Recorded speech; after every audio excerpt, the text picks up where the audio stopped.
livelihoods, careers, jobs. This is a huge risk, not even to run for office, but to speak their mind. And why is that such a huge risk? Because of how our youth are raised, how our college campuses are formed, and how society is also formed. We have to continue allowing people to speak. Yes, we do. How many people here have friends that are perhaps on the left wing? Probably most of us, right? Yes. But if you're to ask some of the far leftists, they blocked them, ostracized them, sent them to the theoretical gulags, and we cannot have that anymore. We have to tell people my age. I just graduated from college in 2023, and so I was around several peers. I got maybe canceled maybe 4 or 5 times. I didn't really give a damn, but each time I came back stronger. That's right. I literally ran for office, got around 40%, and I'm going to continue growing the local party and teach people to have a conversation.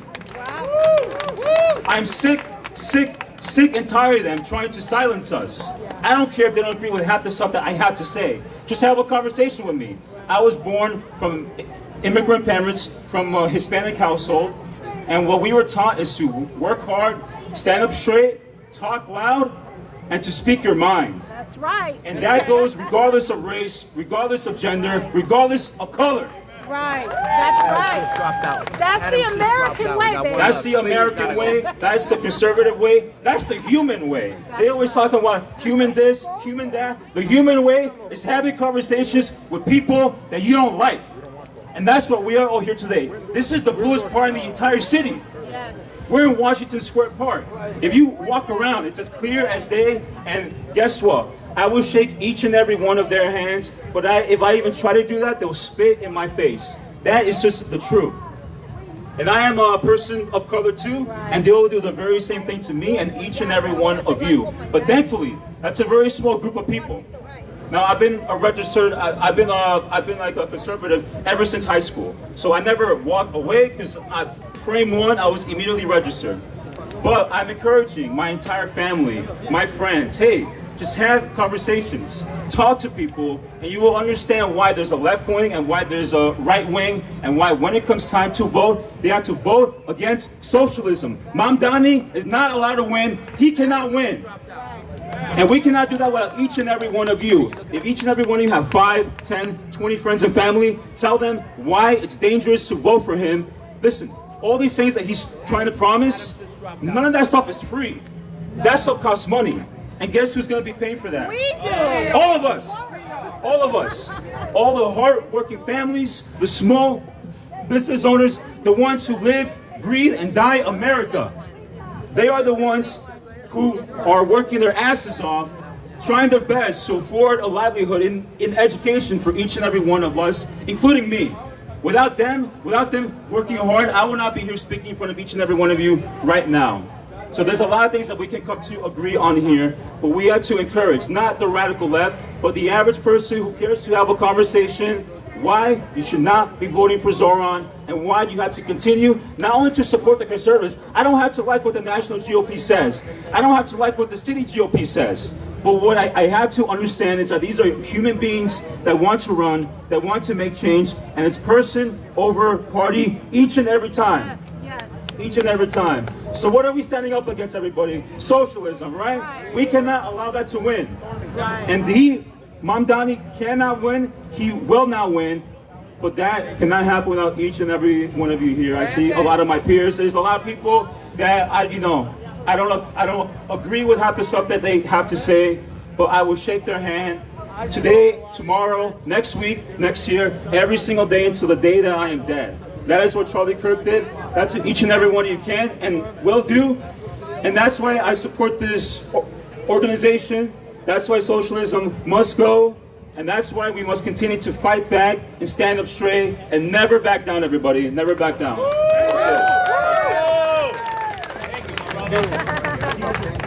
Ladies and gentlemen, breaking news, was announced 10 minutes ago. Eric Adams has dropped out of the mayoral race. Eric Adams has dropped out of the mayoral race. This race is not over. This race is not over. He was gonna drop out now. All right, ladies and gentlemen, the breaking news. All right, we're going to welcome up to the stage next Dwayne Moore. Dwayne. He was gotta go. He's right here. Breaking news! All right, ladies and gentlemen, please welcome Dwayne Moore. Good afternoon, everyone. I want to thank everyone for coming out today, and also thank our men and women in uniform for being out here on this beautiful day in Washington Square Park. Because we're not going to let our city fall to socialism, communism, right? We're not going to let them take our freedom of speech, right? No. We have the right to speak up, and we're going to do that. And a little bit about me and my background. My family has been in this country since at least the 1700s. After I graduated college, I worked as a teacher in Newark, New Jersey, New York, and also in Texas. I got to work in entertainment as an actor and model, and I also got to run for office. So in short, I am my ancestors' wildest dreams. When my ancestors were praying to God for freedom, they wished they could do the things that I was able to do in this country. And that's only because we're in the United States of America, the best country on earth, right? And we want to keep our country in the heartbeat, New York City, as the top in the world, meaning we cannot let it fall to socialism. And for those listening, I want to give you a very logical argument, because you may disagree. But there's proof in the pudding as to why socialism and communism doesn't work. And I'll give you the argument as to how it has failed the black community in this country. So as I said, my family has been in this country since at least the 1700s. I don't know American history just through a textbook, which is propaganda, but I know it through family history, which is most important. And I know that even though there were struggles, we were able to own businesses. We had our own self-performing schools, graduating scientists, architects. We had thriving communities. Actually, most of the communities you look at right now in Chicago, in New York, Philadelphia, that are now plagued with crime used to be thriving middle-class black neighborhoods. So how did we get here today? Socialism. It started with Martin Luther King Jr. towards the end of his life, saying that he wanted democratic socialism. The same things Mamdani is saying today. Universal basic income. The government's supposed to do this. The government's supposed to do that. They should never. No. Because we are the government. That's the thing. We are the government. The government is not this own independent thing. The government is only as good as we make it. Because I teach ICT Meaning if students, Apple was to collapse as a company, you know how many millions of people would lose their jobs? Because honestly, We would probably turn into a third world country tomorrow if our top companies were to collapse. None of them were created by socialism and communism. What communism does is says, how can I redistribute what you have? Meaning, how can I take it and seize it for myself? If you want to see the contradiction, Zoran Mamdani is against private ownerships of homes, but yet he owns private property in Uganda. Ask him how many free homes he's built in Uganda. 0. AOC is against people taking private jets and wants to tax everybody, but yet as soon as she became a millionaire, she's on private jets. AOC, well, I'll go to Bernie Sanders, owns 3 homes. 3 homes. Advocated for the opening of the border for our taxpayer dollars to pay for it. Ask him how many migrants he's taken in. 0. But we have spent over $100 billion on open borders. Thank you for your attention, sir. As I was saying, so going back to the black community, what did we do? We turned in our businesses for EBT cards, saying that it's not about what we could do for ourselves, it's based on the government. We decentralized the family and said it's not about my own efforts and how I take care of my kid, it's about the schools and what the government does. And forgetting that we are the government. And this is why when you look at the black community, the wealth gap has grown since the 60s. It hasn't decreased. But yet we spent over $30 trillion on the same welfare programs that Mamdani wants to quadruple. And if you want to see that spending money doesn't just work, New York State has a population lower than Florida by about 5 million people. But yet their state budget is half as large, but yet they have a lower unemployment rate, they have a better educational ranking, and they have a higher, better affordable living, cost of living. Sir, you can go take your nonsense to Florida as well. You're free to do it if you want. Exactly. Continue. I'm encouraging you. Saying that you can do it in Florida as well, because the American conservative way isn't about limiting freedom of speech, it's about opening it to everybody. And when we allow socialists and communists to define us and call us fascists and we're evil, so where we can't even have the substantive conversations on the policies, they win. Let's look at the Democratic Socialists of America on their website. This is the same party that Mamdani is endorsed by. They say they want to seize our top companies. So think about Facebook, Apple, our auto industry, seized by the government. The same government they say is racist, they want to run everything. How does that make sense? And by the way, these are publicly traded companies to where if you want to invest in it, you can profit. When the government owns it, that goes away. Look at Ilhan Omar.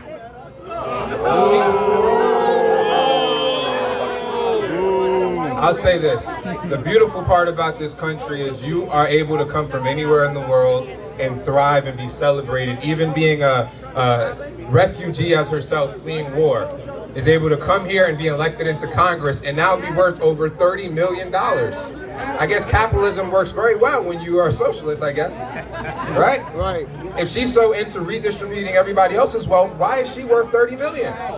Why is it that Zoran Mamdani was able to live in subsidized housing, which the taxpayers are paying for, but yet he owns property in Uganda? His parents are wealthy. His mom did a film with Denzel Washington. But yet he's able to live in subsidized housing on our taxpayer dollars. And this is not hate. I think Zoran Mamdani is a very smooth, articulate candidate. But it doesn't mean that just because you seem nice, your policies are nice, or you're advocating for me. So this is why I want everyone to think logically. Let's remove the hate. Let's separate the Democrat-Republican. Let's just go policy for policy, which I'll be glad to go with anyone. I'll be sitting here later. If you want to get into a debate, if you believe in freedom of speech, we'll be here later because we don't run. We don't run. I'm all for the smoke, as you said. But this is the time we're going to talk about the policies, and we're going to show that if you want to support socialism and communism, you can go to Venezuela and under Maduro. You can go to Cuba. Name a thriving country. You come here as an immigrant, aren't even a citizen for 10 years, and now you got all the answers to fix our country. Where? Is it working in Uganda? Uganda, 40% of the population lives on $2.15 a day. If anybody needed free housing, it's Uganda. So this is the contradiction that we want to talk about. We want to protect our freedom. We want our kids to be able to live in a safe country. We want our kids to grow up in a place where they can own a home, not live off of the government, as so many in my community have. Because you want to be optimistic to know that you can achieve the American dream. You can do whatever you want. And together, when we stand up against socialism, communism, we debate, we stand firm for our American values, God-given, we will win. Thank you so much, everyone. That's the problem with the white liberals. He's heckling. This guy's heckling when... Why is he heckling? You know, I gotta say, every single time that Dwayne Moore speaks, white liberals show up and scream at him. Isn't that amazing? Not even from the country. Isn't it absolutely astounding that they hate it when a black man thinks for himself and speaks for He's himself? not even registered? Oh my God. Why do white liberals hate it when black people speak for themselves, think for themselves, and use their own independence and their own agency? Why is that? Why is that? It's amazing. All right, ladies and gentlemen, come around, because I have some things I need to... Come on, please. He's not even registered to vote in the Okay. Come on back. It's fine. They're allowed to be here. In fact, we want you to be here. And stick around for the debate. So, ladies and gentlemen, I'm not talking about the fact that Eric Adams dropped out of the race. We've already covered that. But I wanted to say, did you guys hear the news? Did you guys get the news? It's big news. Did you guys get it? The news is that we're giving up. We're quitting. Did you guys get the news? Oh, well, I'm sorry. I guess I'm shocked. I'm surprised because last week I started getting barrages of text messages and people reaching out to me and saying the race is over. We're done. We're quitting. We're giving up. That was the news I got last week, and I thought that was really weird. Because I started doing the math in my head and I thought, that's really strange that we're giving up because the election is 5.5 weeks away. 5.5 weeks away, and I started thinking to myself, all the things that could happen in 5.5 weeks, including people dropping out of the race, including possible scandal that could break from Zoran Mamdani, could be anything. Or what about if we spent the next 5.5 weeks building a ground game and getting out and talking to as many voters in New York City as we possibly can, to educate them about the dangers of the socialist agenda and the dangerous threat that New York City faces. And we got them to wake up, get them registered to vote, get them educated, and make sure that they have a plan to vote on November 4th. What if we did that? What if we didn't quit? What if we didn't give up? How about that? She loves you. I am so tired of being a part of a political party that is in constant reaction mode, that is always reacting instead of being proactive. We are reactive. We are never proactive. Everything is always, we wait until it's too late, and then we look back in retrospect and say, why didn't we do this? Why didn't we do that? Why didn't we stop the left when we had a chance? We have a chance now. It is not too late to defeat Zoran Mamdani. We have plenty of time. Let's go. I am so tired of hearing the defeatist attitude. I'm tired of the defeatist energy. I cannot take it anymore. Look, I don't want to make this about my personal problems in my personal life. I'm going to make one singular reference and then I'm moving on. Many of you know I had a very serious family tragedy this week, right? Okay, so I had to fly back to Nebraska, where I come from. We buried my brother 2 days ago. Very, very tragic death. We buried my brother. I could have stayed back in Nebraska and been with my mom and dad. I could have stayed there and been with my relatives and my family. I could have stayed there and continued to console my family and console them in their grief. But I know that this fight for New York City is so important. We cannot waste time. I buried my brother 2 days ago, and yesterday I jumped on an airplane back to New York City. I told my team we're not canceling any events, we're not canceling any outreach, we're not canceling any canvassing. We're going to continue to work because we have no time to waste. Why would I do this if I didn't know in my gut that we can win? Why would I do that? I could have stayed and been with my family, but I came back because I know that we can and we will win. Now listen, there are 3 pillars of Zoran Mamdani that I want every person in the, look, if you are a college kid in this park, if you are a Mamdani supporter, I see some of you over there nodding your heads, yes you are. I want you to think about 3 things. A lot of people are worried about the socialist policies, the socialist agenda. Yes, that's a big problem. That's a serious problem. But there are 3 pillars. There are 3 pillars that I am concerned about. It's policies, Socialists it's are the rhetoric, fascists. Amazing. and it is a radicalized movement. We know about the policies. We know these policies will not only not work, but they will actually make the lives much, much worse of the people that Zoran Mamdani claims he wants to help. You cannot have the government give you housing, he said it. groceries, History. transportation, electricity, and expect that you will have any quality of life. We know this. Democratic socialism takes vulnerable people and lies to them. You have been lied to, sir. You have been lied to.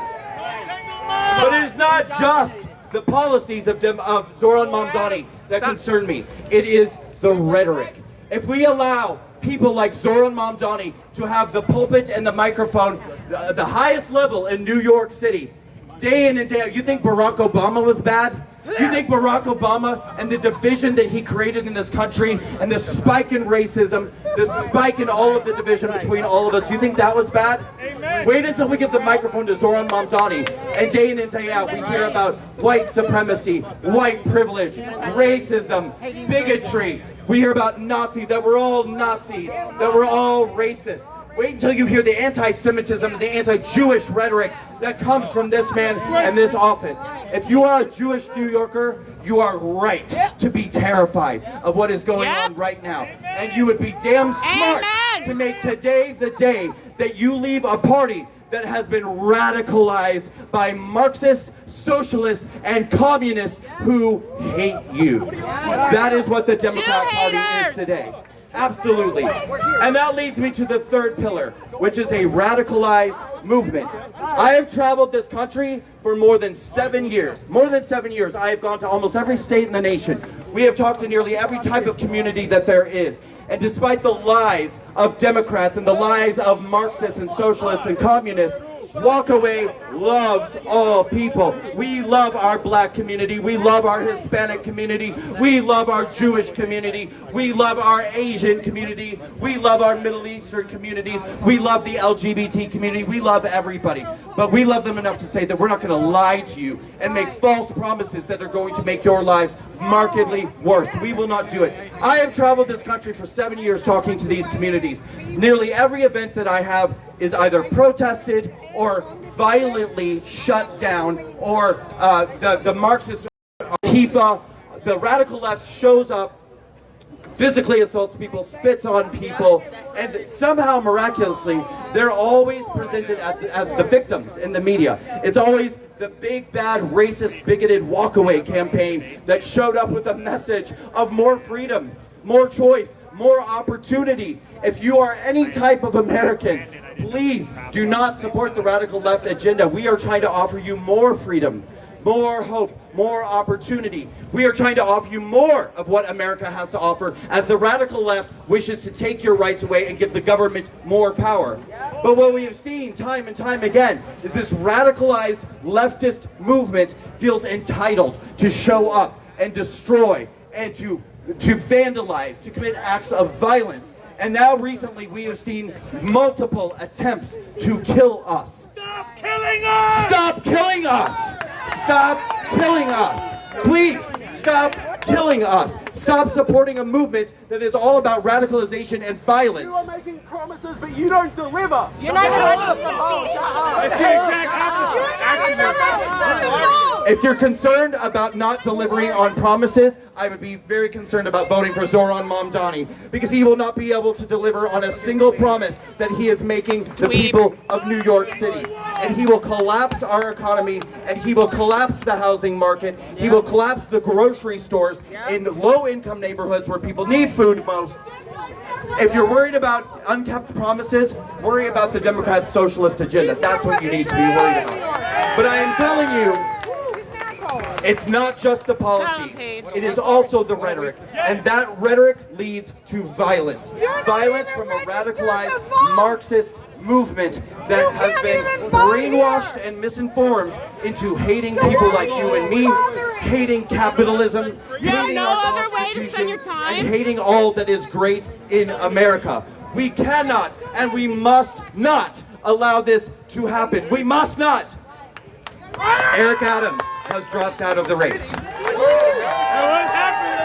about your health. Like, seriously. This is how you're spending your time. I spent the like, last week with people telling me That's it's over. The insane. election's over. We're going to lose. What's the point? Why are we doing this? What's it? He's got a blood pressure cuff, and he's here yelling This about is a game changer. socialism. And I do believe that we will end up in a 1-against-1 race. And listen, if you're out there right now and you're allowing the polls to demoralize you, if that is what you are allowing, then why don't you listen to the polls that clearly tell us that we have paths to victory? There are still polls coming out that say that we can defeat Zoran Mamdani. So stop listening. Stop listening to the media, stop listening to the polls. All they want to do is demoralize you and make you quit. We cannot be demoralized. If there's any lesson we want to learn from the energy and the momentum that has been built since the absolutely tragic assassination of Charlie Kirk, it is that the time is now for Americans to stand up and be unsilent. I've been saying this for 7 years. It is time for the silent majority to become unsilent. And that is why we are uniting New Yorkers all across the political spectrum. I don't care if you are a Republican, I don't care if you're an independent, a libertarian, I don't even care if you don't want to walk away from the Democratic Party. I'm asking you to agree with us on one simple thing. Socialism and communism has no place in America, and we will not allow it to happen. Let me hear you, ladies and gentlemen. Will we allow socialism and communism? We will not. We will not. We will not. We will not. We will not. We will not. We will not. We will not. I will close out today by saying what I say at the end of every speech I have given you for the last 2 months. We can and we will defeat Zoran Mamdani. Thank you, New York! We've got 5 weeks left. Let's do this thing. Let's take it home. USA! USA! USA! USA! USA! USA! USA! USA! USA! USA! Woo! Hell yeah! The awkward part about being a speaker and an MC is that you give a fiery speech and then you have to introduce the next person. So ladies and gentlemen, with that, let me please introduce our friend who's been joining us for these events for several months. Amazing man. Please welcome Joseph Hernandez, mayoral candidate.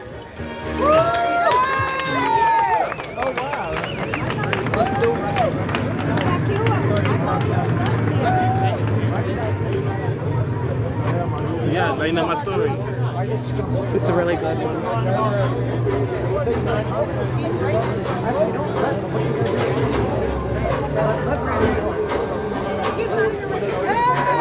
I gotta be proud of you. Huh? Your parents must be really proud of you. But my college graduation wasn't a big deal for them. Like, Yeah, I can imagine. Because you heard it My guys screwed up, I have to be honest. I usually walk into Mama Said Knock You Out, but LL Cool J, but you know, that was good. Thank you guys. Hello, New York. Buenos dias! So amazing to be here with all of you in the world's greatest city. I am so honored to be here to tell you a little about my story and my desire to, with your blessing, operate this city. I would be honored to take the reins of the city and clean it up because it does need to clean up. Yes, it does. But first of all, before we go there, I want to make 2 comments. First, I want to thank Brandon. He is a true patriot. My condolences to him. He lost a family member. He was still here. He made it here because he has such belief in America and what we're doing, the message we're trying to get across, especially to young people, that it's okay to love your country. It's okay to respect the police. It is okay to sing the national anthem. It is okay to love this amazing country. It's okay. The other comment I want to make is about Eric Adams. Bye! Irrespective, hey, have some class, buddy. Why don't you have some class? Have some class. I'll debate you whatever you want. I'll give you a microphone after I talk. How's that? And then you can be cute, okay? How's that? All right, let me say about Eric Adams something, okay? I don't care whether you like his politics or not. That man was a cop, which is a freaking hard job. You should thank those people that are over there. That is a thankless job. They need our respect. They have no support from our politicians. Zero. And they do the hardest job, which is to keep this city in law and order, which is a very difficult job because you have a lot of dummies like this guy over here who want to violate the law. But what I want to say about Eric Adams is, what I want to say about Eric Adams is that he came from nothing. He was raised by a single mom. He's got dyslexia, and yet he became mayor of this city. So whatever you think about his politics, you could only do that in America and in this city. So he needs some respect for that. And he's got my respect. Okay, so let me tell you a little story about myself. So I am a Cuban immigrant. I came to this country at the age of 7. You couldn't afford my suit, buddy. I guarantee you. Let me tell you, I came to this country at the age of 7 with nothing. My dad was a political prisoner in Cuba. I know what communism looks like. I know what socialism looks like. I remember standing in line with my mother for hours to get our food on a ration stamp. That is socialism. That is communism. I also know what it's like to have your local political communists speak poorly about you and send you to prison, which is what happened to my father. He served 7 years in prison because the communist government did not like him, did not like his ideology. But let me tell you, it's okay. I came here at the age of 7 with nothing. My dad washed dishes. My mom cleaned houses. But they taught us a couple of important lessons. They said, you know what? In this country, you have to work hard because you have to. You have to get educated because that's your ticket out of here. You have to love this adopted country because it's giving you an opportunity that your own country didn't give you. Absolutely. And then they said, there's going to be a point in your life where you're going to have to repay that debt to this great society that gave you the opportunity to be who you are. And that moment for me is right now. I am raising my hand. I'm hanging up my corporate hat for a few years to clean up the city, and then I'm going to go back to work, because that's what the founding fathers wanted. They wanted a citizen politician, somebody that lives amongst us, goes out, serves the community, and then goes back to society. When a politician says to me, I've been in public life for 30 years, I want to puke. It is disgusting. That means you can't do anything else. You've done nothing else in your life. And by the way, I'd like not to be critical of people, but the current leading candidate in New York City has done nothing. No operational experience, has done absolutely nothing. He's about to take over a 300,000 person corporation with a $120 billion budget. I wouldn't give that to him if my life depended on that. And it's gonna be a catastrophe. I really believe it's gonna be a catastrophe. I hope he doesn't win for a lot of different reasons. But I think if he takes over the city is in a lot of trouble. He hasn't had a job in his life.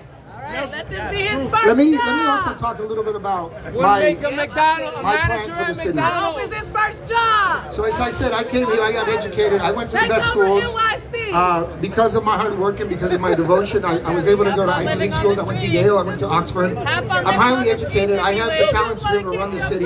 And I'm not saying that to brag, I'm just saying that you could only do it in this country. A little immigrant kid who came here at the age of 7, whose dad washed dishes and his mom cleaned apartments, can get highly educated, bring 5 companies public on NASDAQ, ring the bell. I just rang the bell 3 weeks ago. That only happens in America. And the people that hate America, I just don't understand. Everybody around the world that I know, when you go to Africa or India, there are little kids that want to come to this country to live out their dreams. We are so lucky. The chances of you being in this country, being in America, is less than 1%. Think about that. You won the lottery just being in this country. Just being in this country, you won the lottery. Be thankful for that. I'm going to talk a little bit about what I want to do for the city, because that's really important. That's my policy. Three major pushes. The first one is law and order. This city needs law and order. The trains are not safe. Our streets are not safe.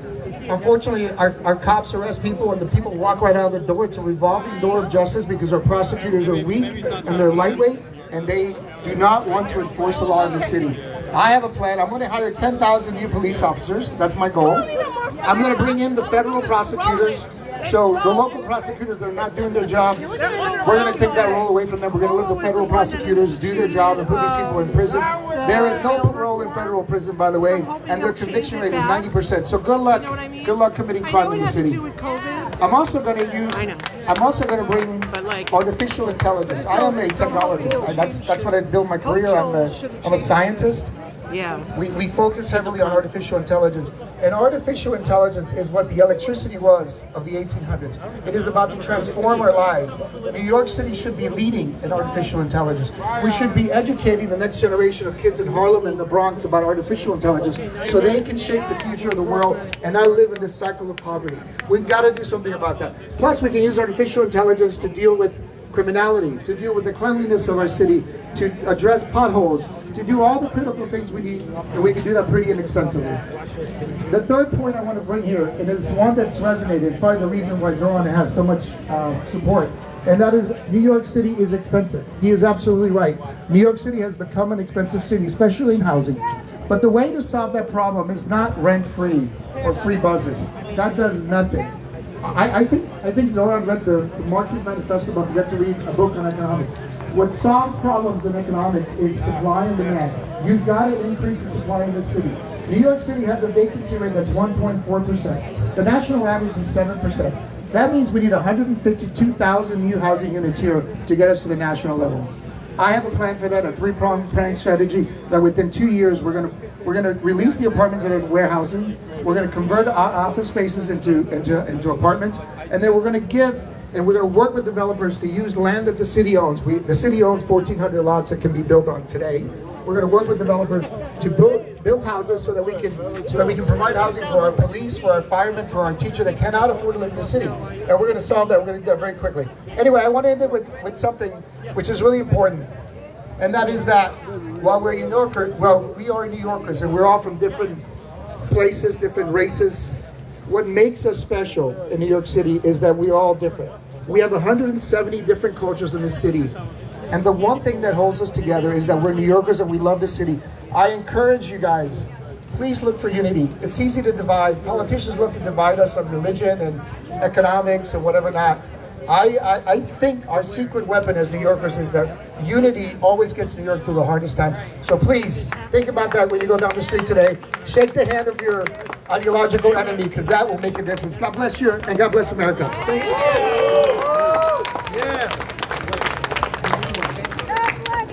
Thank you, Joseph Hernandez. Our last speaker for today, and then we're going to have our debate table like we've been doing. We're back at it. We didn't do it in Queens a couple of weeks ago, but we're back doing it again today because we will not be stopped and the conversation has to happen, has to move forward. But we did think ahead and actually got a tent this time, so we're not just going to bake in the sun. But my last speaker today, and then stick around, we'll listen to some music, dance around a little bit, and then we'll get the debate kicked off. Please welcome DVS. Yeah, I'm just blind. So my name is DVS 7.0, or Sean. I'm a Christian conservative, Latino activist, rapper. Real quick, how many Latino Republicans we have over here? Shout out. How many gay Republicans do we have here? Let's go way from the back. Way from the back. How many black Republican conservatives? Amen. Yeah. Asians, where are Asians at? Let's go. So, how many Jews we got over here? All right, well, my point is, they've been lying to you. They've been lying to you all along. I am a Dominican myself. I am the son of 2 immigrant parents who came here legally. That's right. We have all kinds of colors and different styles of people here, and you don't see any of us being racist toward each other or condescending toward each other. We're all just part of the truth. That's all it is. Americans, exactly. And one of the fun things I learned that I really looked into at one point is that this country was founded on Christian principles. That's right. And in fact, all 56 signers of the Declaration of Independence were all Christians of some form, whether Quaker, Christian, Protestant. All 56 signers had some form of Christian religious affiliation. But then on top of that, one of the things that they all signed to and basically in agreement to was that all men are created equal and endowed by their Creator with unalienable rights. That was the founding fathers.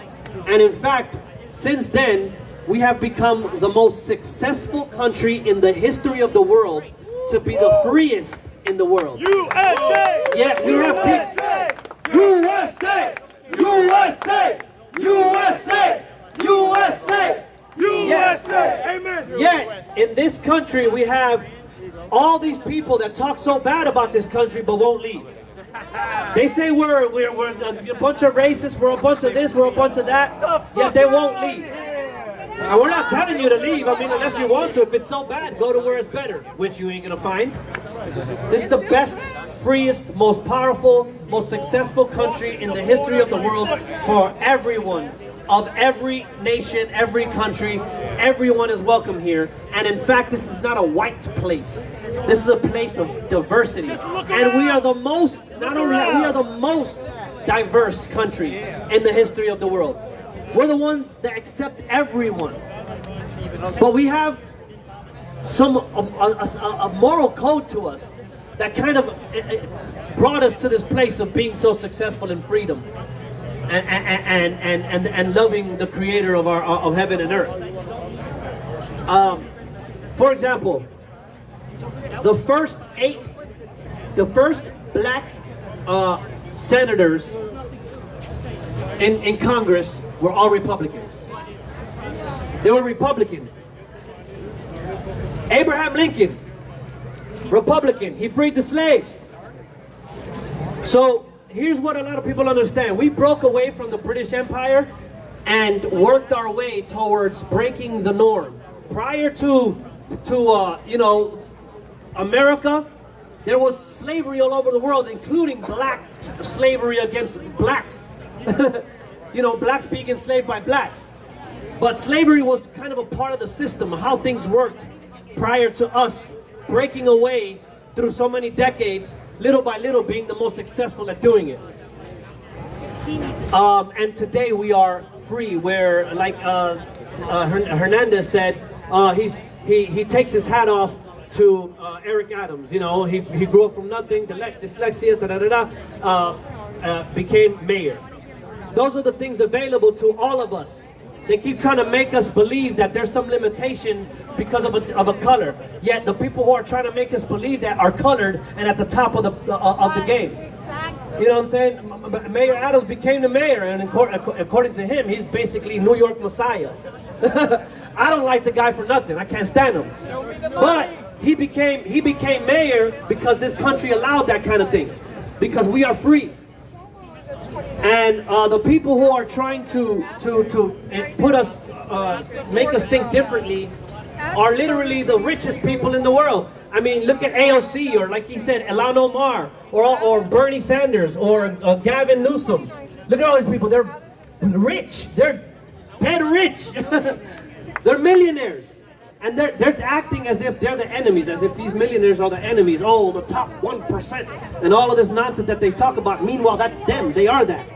I like to call them that one friend who steals from you and helps you look for what he stole. That's what they are. That's what the Democratic Party is. That one friend who steals from you and helps you look for it. They're the masters of reverse psychology.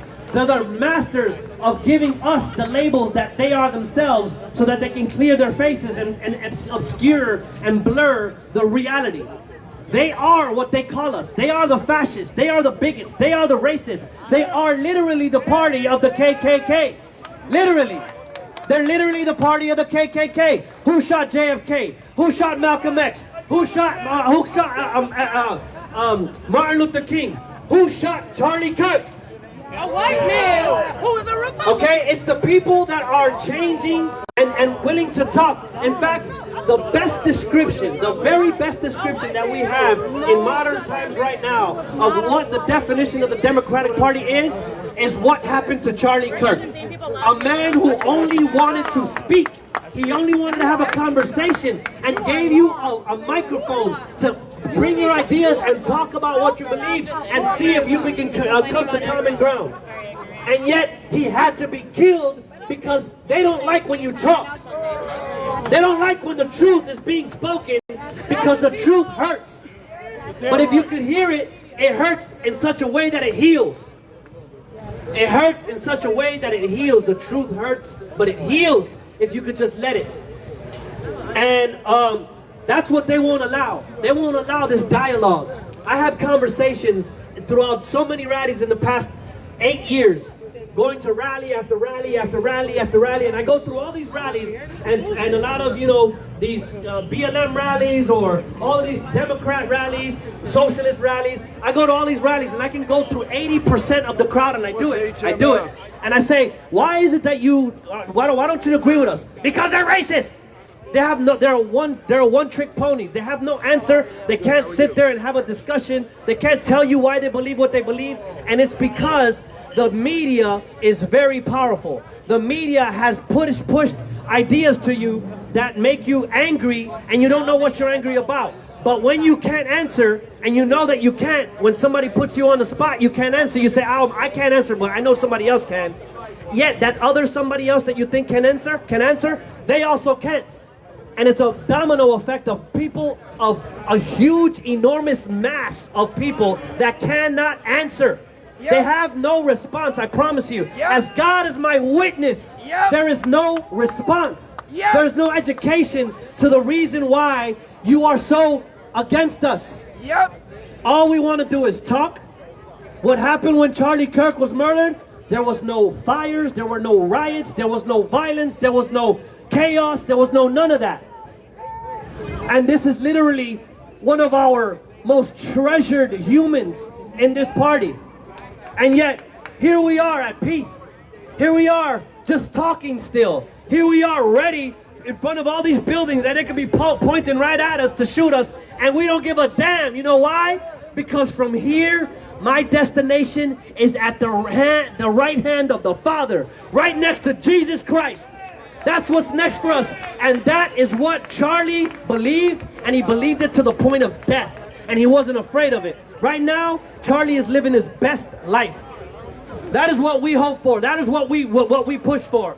We push for the truth, even if it kills us. My life is my price, the way James O'Keefe says it. But this is what we have to all, if you're a Democrat, liberal, we still love you. We still welcome you to come here. In fact, we have registration forms for you to register to vote. Whether it's vote Republican or vote Democrat, whatever you want to vote, we're here to register you. But we are here with open arms to have a conversation and ask you, why is it that you're okay with all of the things that they told you happened and then turned out to didn't? Did you know that Donald Trump sued MSNBC, ABC, CNN, and won because they actually lied? And they had to, from their own mouths, had to admit their lie? Why are you okay with leaning your shoulder on perhaps another thing that they might have been right about? They've been lying since 2015. Actually, they've been lying since their inception. Democrats are liars from birth.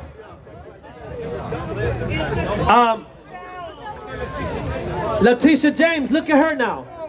She tried to sue Donald Trump for $500 million, had to retract that, and guess what? The same thing that she said we have to be, no one is above the law about, now she's trying to be above the law about it. Exactly what she tried to sue Donald Trump for. She is literally complicit and a criminal in that same thing. Mortgage fraud, literally. So how is it that we can't just forget about this being sticking to your team and sticking to your sport? And I don't care what the truth is. All I know is this is my side. I'm going to fight for it even if I look like a retard. Stop that. Be okay with truth. Be okay with whatever the truth there is, whether it hurts. It might be different than what we always thought, but it's the truth, and that's all that matters. To name a few things, for example, you know, in the beginning they started this whole wave of that we're all racist and we're Nazis, right? They started it with like the Puerto Rico thing, right? Donald Trump didn't send aid to Puerto Rico, and then and Hurricane Maria, he didn't send aid to Puerto Rico. Then we found out that after the fact, we found warehouses on top of warehouses loaded with water and supplies that who was hiding? The actual governing authorities of Puerto Rico. Why were they hiding it? So that they could say Donald Trump wasn't sending anything and people were dying. Can you imagine the level of evil and absolute deception that a set of people have to allow people to starve and not receive supplies just so that they can stick it to their enemy and their party for political purposes? They said that Donald Trump said that white supremacists and Nazis were very fine people. Wow. We know factually that he didn't say it. All you have to do is watch the full clip where he literally says, and not Nazis, not white supremacists, not the KKK, those people should be condemned totally. Those were his actual words in the exact same clip, in the exact same thing, and they cut it out. but they put that in your mind, and all you needed was that emotion to be angry. And then what they needed to do was complete another lie to tell you that'll build upon that anger, so that you continue to build this hate that you don't even know why you hate. So, what I'm gonna end is with this. Let's sit down and have a conversation. Be thoroughly equipped to answer for the things you believe. Forget about what they're telling you on the TV. Forget about what you're seeing on the news. Forget about your favorite basketball player, your favorite artist. Forget about all of them. Forget about me. Forget about Brandon. Forget about this movement. Forget about Trump. Only seek the truth and be thoroughly equipped to answer what you believe. Be thoroughly equipped. Be educated and walk away. Let's go!